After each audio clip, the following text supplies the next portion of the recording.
Non, salut, c'est Ed qui filme la télé. Bon, là, on est mardi 27 avril 2021. Et donc, bon, c'est un petit bref sur comme c'est marqué, hein, les contours du pass sanitaire. Donc, ils commencent à vouloir en discuter. Bon, ils discutent toute la journée. Après, bon, ça va être tout le temps. Donc, pour nous expliquer que c'est quelque chose de vachement pratique, hein, que c'est vachement bien, que ça va nous aider à faire plein de choses et tout. Bon, alors, le problème, c'est que, comment dire,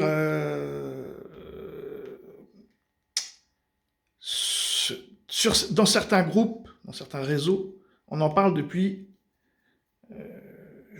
janvier, février 2020. Hein, que forcément, avec cette histoire de virus, on allait tous finir avec un certificat de vaccination. Et que donc, au départ, il sert qu'à, je sais pas, rentrer dans un bar et tout, puis à un moment donné, c'est obligatoire. Puis à un moment donné, bon, bah donc, comme on est dans un variant constant, bon, bah on t'oblige, pas tout de suite, hein, mais bon, on t'obligera à faire des vaccins tout le temps, quoi. Et puis, bah, t'auras si tu veux faire quelque chose, il faudra que tu montres que tu es à jour de vaccin. Et alors après, bah, le vaccin, je sais pas, on en fait pour n'importe quoi, on pique pour tout et n'importe quoi. Bon, et à un moment donné, ça finit mal. Parce que sinon, on n'aurait pas un système immunitaire, quoi. Hein. Donc, si on commence à remplacer le système immunitaire de l'homme, de la race humaine, par un système immunitaire nanotechnologique, mécanique, forcément, ça va mal finir pour l'homme. Hein. La technologie, elle, non, mais l'homme, oui.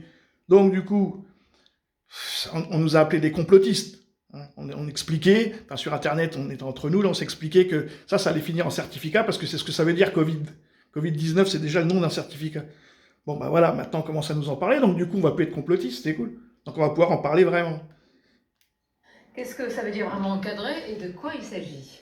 Oui, demain sera présenté lors du prochain Conseil des ministres. Le projet de loi relatif à la sortie de la crise sanitaire et de sa gestion sera proposé donc à ce moment-là des dispositions législatives pour encadrer l'utilisation de ce qu'on qualifie au sein du gouvernement de passe sanitaire, un passe qui permettra en fait de certifier à la fois que l'on a été vacciné ou bien que l'on a effectué un test négatif dans les 48 ou 72 heures. Ce n'est pas encore tranché, ou bien qu'on a effectué donc un test qui s'est révélé positif et que l'on a bien acquis une certaine immunité. Là encore, cette question n'est pas tout à fait tranchée. M'explique-t-on? Ce pass sera sous forme numérique grâce à l'application donc Tous Anti-Covid, ou bien sous forme papier. Il sera reconnu par l'ensemble des pays européens à l'horizon donc de la mi-juin pour pouvoir faciliter donc les échanges entre ces différents pays européens, un QR code qui pourra être scanné donc par les autorités leur permettant de vérifier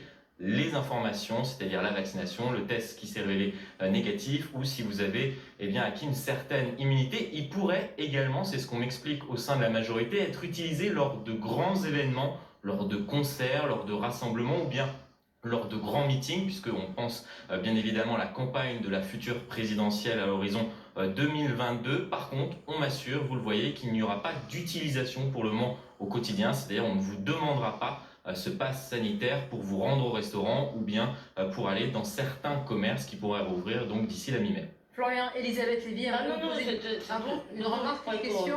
Enfin, c'était pas une... Non, non, c'était pas une question, c'était... je sais pas quel est l'état de l'opinion là-dessus. Moi, je suis frappée par les débats qu'on a. Je sais pas si peut-être... Bon, après, faut écouter, bon, je suis pas d'accord avec elle, mais comme souvent, mais c'est pas ça le problème.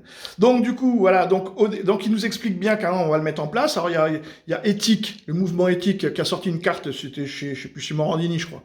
Ce matin, elle a sorti la carte, donc ils sont en train de le faire, hein, ça ressemble à une carte bleue avec un QR code, et puis je ne sais pas, dessus ils mettent des informations. Mais là, on voit tout de suite où on va, quoi. Hein, c'est ce que nous appelle Schwab, là, tout ça, c'est on numérise le système, on numérise la société, et on va nous numériser, donc on va devenir un taux carbone, quoi. Hein, sur la carte, à un moment donné, il n'y aura plus beaucoup de données, mais il y aura surtout le taux carbone. Et à partir du moment où on aura un taux carbone élevé, on payera beaucoup, et puis quand on aura un taux de carbone peu, ben on aura, je sais pas quoi, un sucre d'orge.